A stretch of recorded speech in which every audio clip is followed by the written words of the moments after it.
Hey, I'm Stephanie Farrar, your Empowered Creativity Coach, and I'm so excited to introduce you to our guest today. As a Christ centered business coach, I help women business owners who are in the first few years of their business to really nail down their niche and help them build and design a very thoughtful and intentional brand that attracts those ideal customers to them.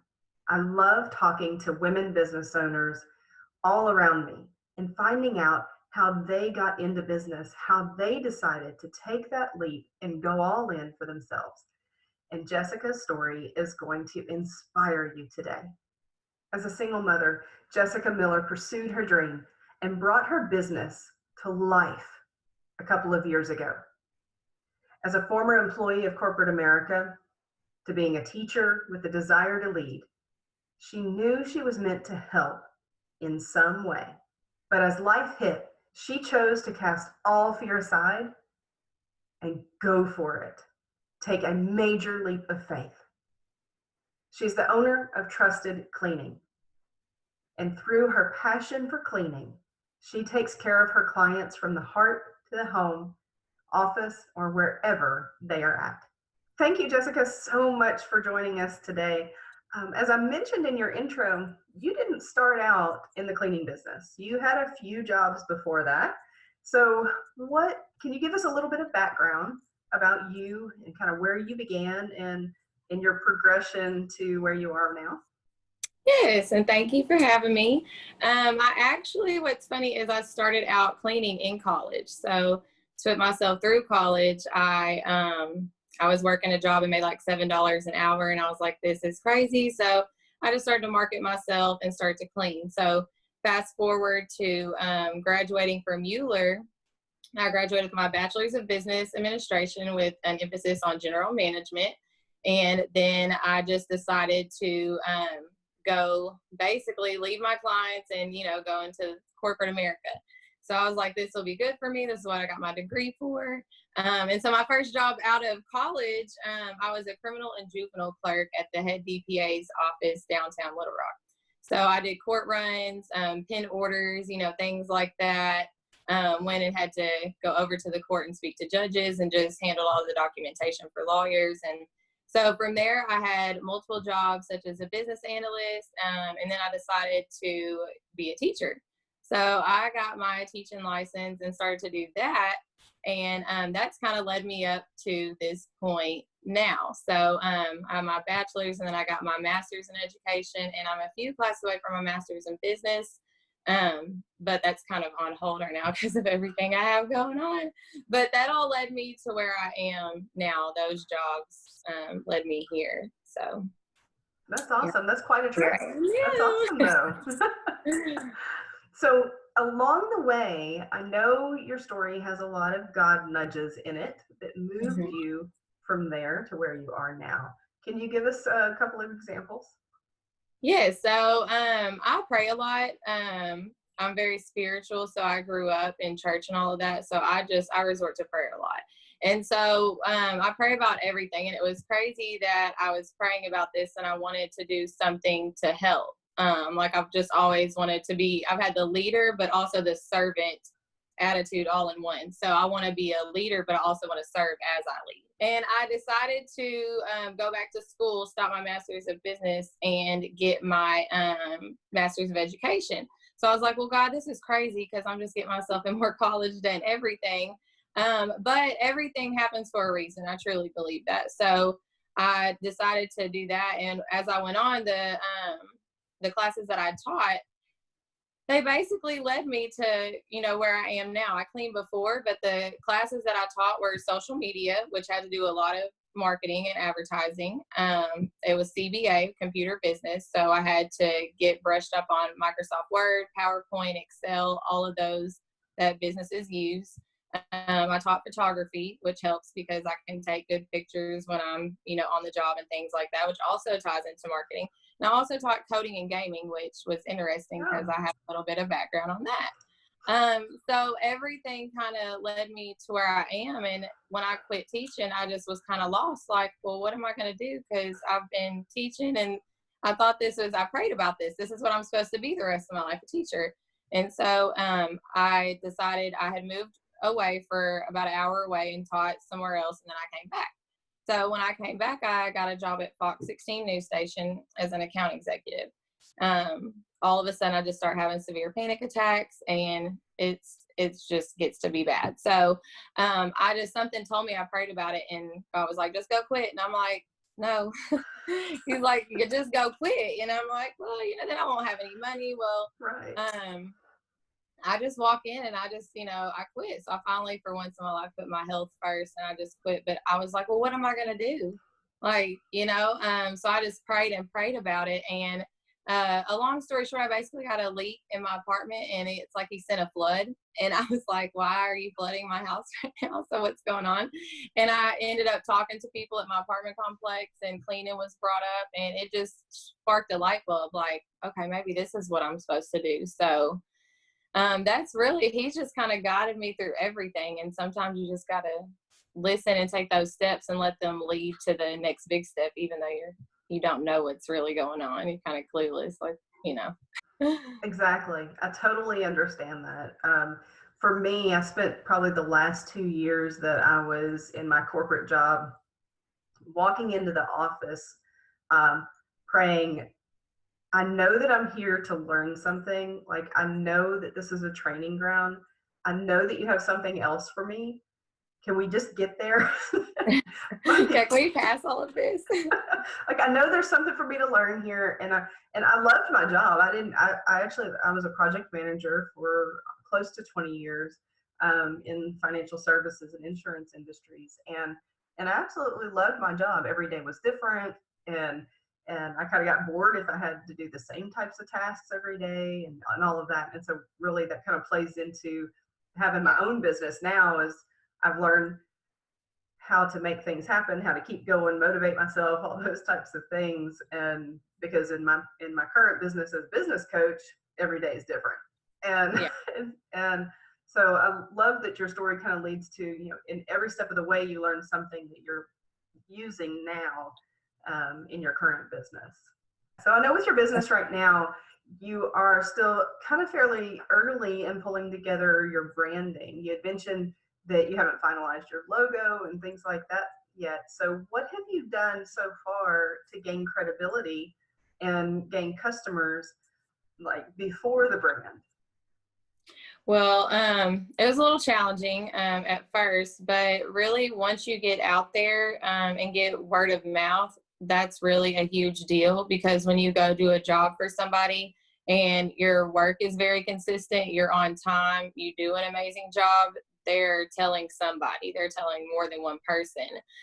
So that's gained me a lot of credibility with my name, not just my name as Jessica Miller, but as Trusted Cleaning. So that's helped a lot, because once I get my name out there and they know that I do a good job, then everybody sees me as a credible person. So I feel like that's a really good way to gain your credibility. It's a slow process, but you have to be willing to go through those slow moments and the trials and errors to be able to gain that credibility and learn. And that's another thing, just always be open and willing to learn and build your rapport with your clients. That to me has gained my credibility. And as you've worked to get your name out there and gain those clients, what hardships have you run into? What have you had to face that you really had to push hard through? Well, going from residential and putting myself through college to do it, that was a lot easier, because the word of mouth was just family, and then a family friend of another family, and so it was kind of like we were all connected. So now that I've switched to commercial, it's just a little tougher, because you're like, I was a business before, but I mean, you're a business going not to residents, you're going to other businesses. So when it's B2B like that, it's just a little more challenging, because some of them want a larger company. Some of them want you to have 20 employees already. Some of them are like, well, I think I want to wait till you've been in business a little longer, just to see what your credibility is like. And so some people won't give you that opportunity. So it's hard. You got to really get out there and market yourself and do cold calls and go door to door to be able to get those, because that's one of the hardest things, is gaining your clientele and not just gaining them, but keeping them. And another example of a hardship would be people already having somebody. And so it's hard to get those customers once again because they're satisfied with somebody already, because the industry there, it's big, but there's still room for everybody. So those hardships. Right. I think that's really key for, I think, everybody in business to understand, because a lot of people, like I know for me as a business coach, for you, with residential and commercial cleaning, yeah, there are businesses everywhere, but there are still businesses that have somebody, like their receptionist that's doing that kind of stuff, in their Right, house, right. and That's all those another types issue of I run things. into. Yes, they So, have so somebody that they're like, my employees do that, so we don't really need anybody. We don't need to spend that money, but the employees hate it, that they have to do it, but it's how it is. So, right. Yeah, but I think that that's so important though, and I love that you're looking at it from the you're not looking at it from a lack mindset of, well, people already have it covered. There's so many businesses out there. How can I break through? But yeah, there are a whole bunch of businesses, but there's a whole bunch that don't have somebody, and I can right, find those people. I can find right, those that haven't hired anybody yet, or they're not happy with who they currently use, and right, they're just dealing with it because it's better than nothing. And if I, and so really approaching your business from that more wealth mindset of, there's plenty of business, there are plenty of jobs for everybody. It's not saturated, all of that. right, I think so right, many people fall into that mindset, that especially after the first several no's, right? Well, I already have somebody. Well, I right, already have somebody. I already have somebody. It's like, oh, everybody's already got somebody. right, And that's not true. It's just right. finding the right people. Right. And it's also, to me, having the mindset of like pleasing your clients and your customers. So if you walk in somewhere and they're completely satisfied, it's having that attitude of, well, that's great that you have someone, here's my card anyways, just in case. But it's just that respect boundary of, you already have someone, and that's totally fine. And that I can go to, the next person. And it's not I feel like some people go into it with a greedy mindset. Right. And so they just want to gain a client. And that's not the way to do it. You're trying to gain clients that you can satisfy and that you can maintain and keep their business. And so if they have someone, just on to the next. And that's another thing that Fox taught me, is because I was an account executive, and it took like 20 no's to get to a yes. And so it was so challenging there, because you would go out cold calling it, no, no, no, no, no. But you have to just stay on it, because eventually somebody's going to give you that yes. And then that's when they start to talk about you. And as I mentioned earlier, you're gaining your credibility. Definitely.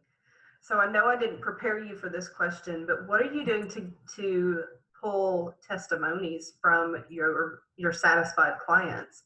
And where do you have this? Do you have a website yet, or do you I have a don't have a Facebook website. page? I don't have a website just yet, but I do have a Facebook page, and it's Trusted Cleaning Corporation. Also, Jessica Miller, you can add my personal page, because it's basically my business page as well. I just use it for, just business and family. So, but testimonies, I do pictures, like before and after pictures, so that you can see. As I gain more clientele and get myself out there, I have to kind of remind myself to ask clients, hey, can you add me on Facebook? Because not everybody knows we're on Facebook or anything like that. Right. So get them to add. And then I've had people upload their before and after pictures or share posts. And so other people see it and other people are sharing it. So that's a way that I'm doing testimonies right now. Eventually, I'd like to get a website so that I can get those on there like that, so everybody can see even more of our work and, how good we do. Well, the great thing about a business Facebook page is that people can leave a review on those for you. So if you have, so your Trusted Cleaning, you could ask them to, just like you could ask somebody to leave a Google review. Go on Google and leave a review for you. The same thing, you can have them do that on your business Facebook page, even if you don't have a website. So that way, people who do find you, they see that person that shared, look what they did for me. Look what she did for me. She was awesome. She got my carpet so clean. I saw that one, I think yesterday or the day before. You had cleaned somebody's carpets, and so that's one that when somebody sees that, and then they go and click on your business Facebook page, and then they can go and read those reviews and reach out to you. So that's just a thought, when you do get those, or, with each client, hey, would you mind going and putting a review out on my Facebook page? I know every business has its ups and downs, wins and losses. How do you deal with failure? I love the word failure. When I was a teacher, that's like one of the words I put on the board, because the kids are all into I won and, I'm above and this and that. So I always put the word up there like fail. And I always wrote out its acronyms, the first attempt in learning. So when you fail, I just feel like if you just have the mindset of I didn't actually fail, it was just my first attempt, and you may have 2 or 3 or 100 of those attempts. It took me 5 times to pass my praxis writing exam to become a teacher. So it was like, oh my goodness, so I wasn't failing, but each time my score was improving. So it's just one of those things where I feel like you just have to take it as not a loss, but a lesson. So you find a lesson in every failure and you just improve and you get better and better and better. Yes. That's perfect. It's such a great mindset because it's so easy to get discouraged with that first failure. And instead of looking at it as a failure, just like you said, it's what did I learn from it? So I don't, how can I tweak it? How can I do it just a little bit differently or a little bit better so that it's not a failure next time? Or what did, for me recently, right. I had I launched an online course, and I've launched this before, no problem. This time I launched it and I didn't have anybody sign up for it. And so after, sitting with myself for a little bit, disappointed, it's okay to sit there, just don't stay there. Yeah. So I sat with myself for a little, in that disappointment for a little bit, but then I had to look at what did happen out of that launch. And I grew my email list and I grew my Facebook group. And I showed up on Facebook Live daily like I had intended to. So there were successes within it, even though ultimately of selling the course, I could look at that like, oh, the whole thing just failed. Like it was a disaster, but it wasn't, because there were things that worked well.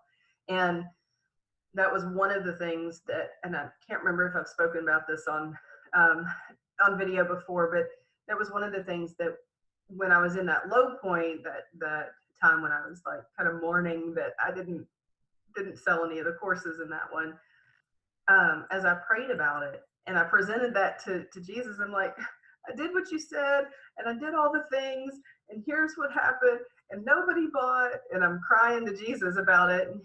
And he told me, he said, Stephanie, you planted so many seeds. They're just not ready to grow yet, but they're there. Just keep pushing on, keep doing what I tell you to do. Don't lose faith. It's happening. It's just steady and it'll come. And so that's one of the things that I know I encourage my clients in, is to look for the successes. What did go right? And then what do you tweak that didn't go right? And along the way, just making sure that, because I do every day, I'm asking the Holy Spirit in my prayer time, what's my to-do list today? What's the number one thing today? What's the next step in my business? I've done this, now what? And as long as I'm staying on track with what he's telling me to do, I know that I'm not actually going to fail. Like there's just no way. Yeah. It may not look exactly the way that I think it's going to look, but it won't fail. I always say the harvest doesn't come the day you plant the seeds. So exactly right. Plant them and then kind of wait, which is the hardest part. We are human. We don't like to wait. Exactly. What habits or mindsets do you have in place that have helped you become successful? What would you say are your key things that you do frequently or on a regular schedule to keep your mind in tune so that you are pushing in that right direction to stay successful? Well, as we spoke on, like everything can be discouraging. So you have to keep a positive mind frame. So when you do have those discouraging moments, I consistently tell myself, this is just temporary. Things are going to get better. Setbacks lead to comebacks and all of that. So Positive thinking, consistency is just a huge word. Something else, a mindset that I've had to learn to develop, because I am a very social person, but I've had to learn that sometimes when you're starting a business or you're really trying to listen to God and allow Him to lead you, you have to really separate yourself from people, and not just friends, but sometimes family, if it means that. But that's a mindset I've had to have, is that, you have to focus. And sometimes that means not going out to dinner. Sometimes that means staying in and doing research on cleaning products and, how I can get stains out of carpets and things like that. You just have to be willing to sacrifice, to be able to get where you want to be. And so that's a huge mindset that I feel like you have to have in any business, really. So that's one of my main things, is learning how to just be alone, focus, just really do and take the steps that are necessary to grow, and just listen to God and to get where you need to be, where He needs you to be. I think for me, one of the things that I have had to learn to do was keep my mouth shut about what I was doing sometimes. So Yeah. there is the sacrifice of not doing the activities and things like that you would normally be doing, because you need to spend that time focused on your business. You can spend that time putting a little extra effort in, Right. to hit your marks, to hit your goals. But one of the other things that I have found is also, sometimes our closest circle is also our worst critics. And Yes. because they care about us, and so it's all coming out of that sense of, I don't want you to fail, so are you sure this, that seems so unsafe, it seems so uncertain, that's so risky, going out on your own. And so sometimes I've learned to really, and I think really it was, kind of Holy Spirit was like, stop, you just do what I'm telling you to do. Yeah, just Eventually they'll just see and they'll start asking. Right. You'll be able to tell them, but don't go and say, hey, this is what I heard, and this is what I'm going to do, and this is Right. Exactly. Sometimes you have to sit back and just stop talking and put everything into action. So, exactly. and sometimes it's hard too, because you get so excited about it and you just want to go, tell your friends and tell your family, but you just can't do that. Exactly. Totally. So what fuels you when life gets a little hard, but your clients' jobs still need to get done? What is that big why that you have that you're going to push through? I don't feel like doing this today.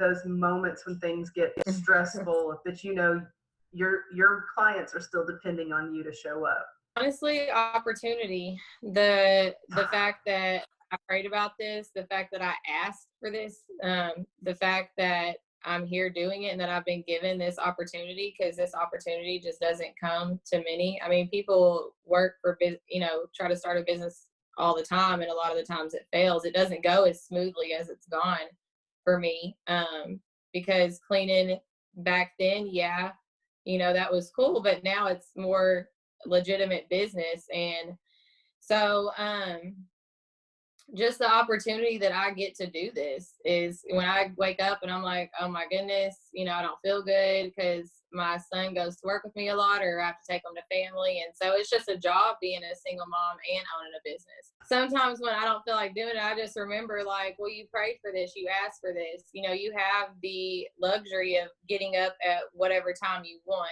and scheduling, your clients when it's flexible and convenient for both of you guys. So whenever I have those like down days, I just really think about, like, I'm really my own boss. I own a business. I get to wake up when I want. I get to do what I want. I make my own schedule. Like, I call the shots. So that really just helps me to just be like, okay, instead of, dang, do I have to go clean? It's more like, thank you, God, I get to go clean and I get to go to work, and I don't have to go punch somebody's clock. So that just really fuels me in and out each day, when I have those down days, because we all have those. That's so good. So good. Yeah, just keeping that perspective, that, I get to do this. I know that fuels me so much sometimes when I just want to go take a nap. It's like, no. Yeah. You It's really all have about things. your mindset, it's all, you just have to shift your focus sometimes and just think about, because it's so easy with the world, in the day and time that we live in, to just compare your life to everybody else and Oh, to, look at that and everything. So you just got to be grateful and look at everything that you do have and make the best of, the hand of cards that you have.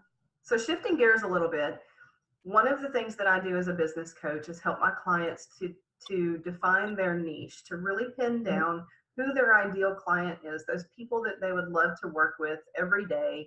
If they're in the realm of a service-based business where they're working with them frequently, conversations, calls like this where there's coaching involved, things like that, where I really encourage my clients to find that um, that ideal customer who is the person you feel like you could just sit across the table and with a cup of coffee and talk to all day long, like that ideal soul soul connection type Yeah. customer. It's a little different in your service-based business because you're not aside from really a lot of that initial setting it up and everything, you're probably not talking to your client so often. You're not working with them so directly. You're going in after hours, after everybody's gone. So tell me how you came up with your ideal client. Like, who is your ideal client right now? What are the types of clients that you're really seeking out? My ideal clients right now, I have a range, of course, residential customers. So anybody that owns or lives in a home, an apartment, rents a house, things like that. Realtors, because they're, always, they're in the home business, in and out of homes. Property managers, that's a major one for commercial, because you have apartment complexes, their managers. You have buildings all around town, doctors' offices, buildings that have multiple offices in them, salons, schools, all of that. And so you have to find who is the person in charge that is over hiring vendors and contractors such as myself. So those are the main ones right there, is the property managers.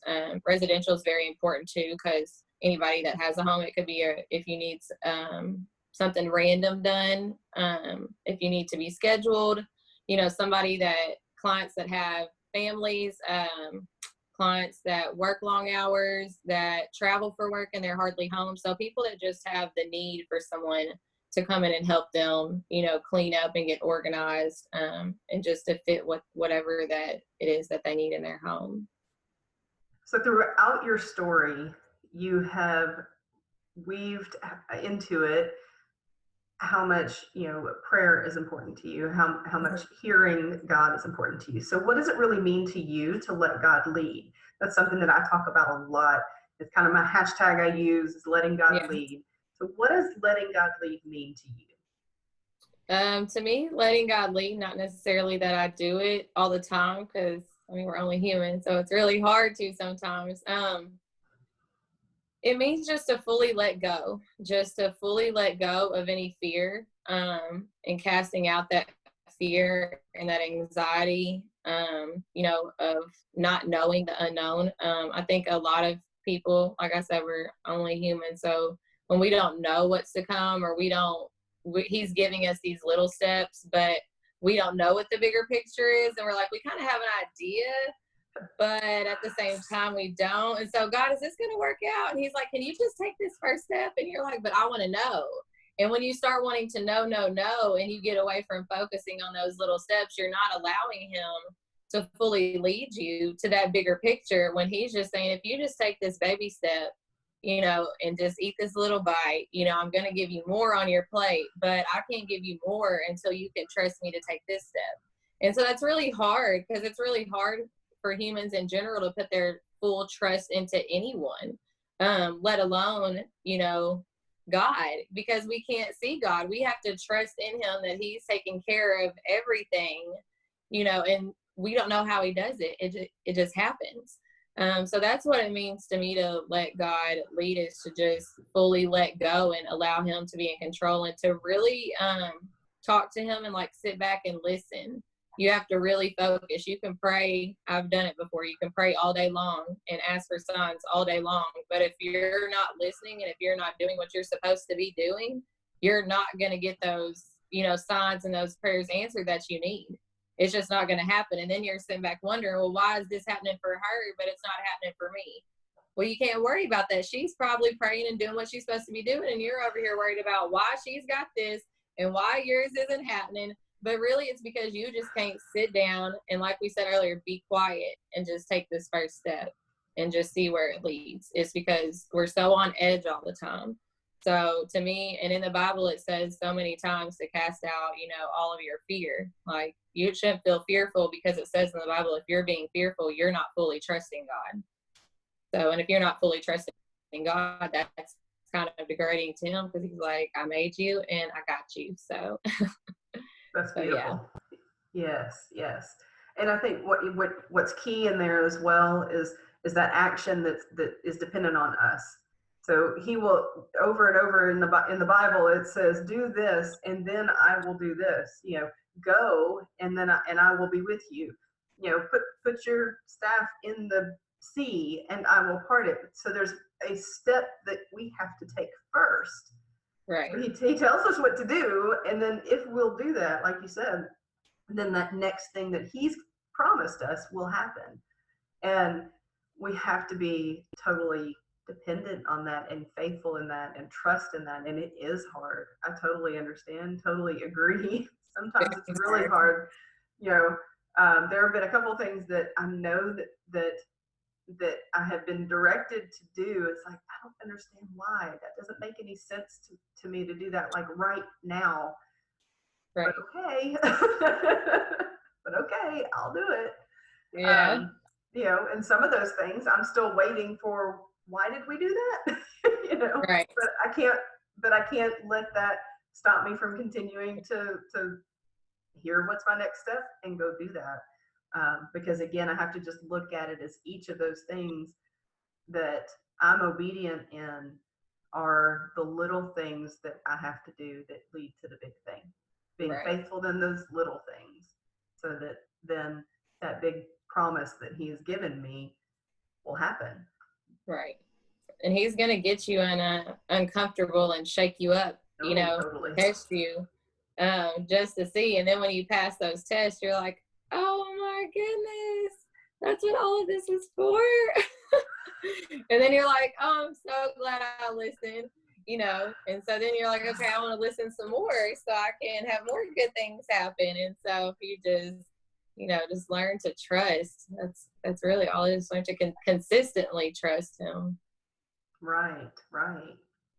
So this has been great. I love hearing the story of other business owners, specifically, women business owners, and really getting to hear how they stepped out in faith to begin their business, what their passion is, and I just have absolutely enjoyed speaking with you today.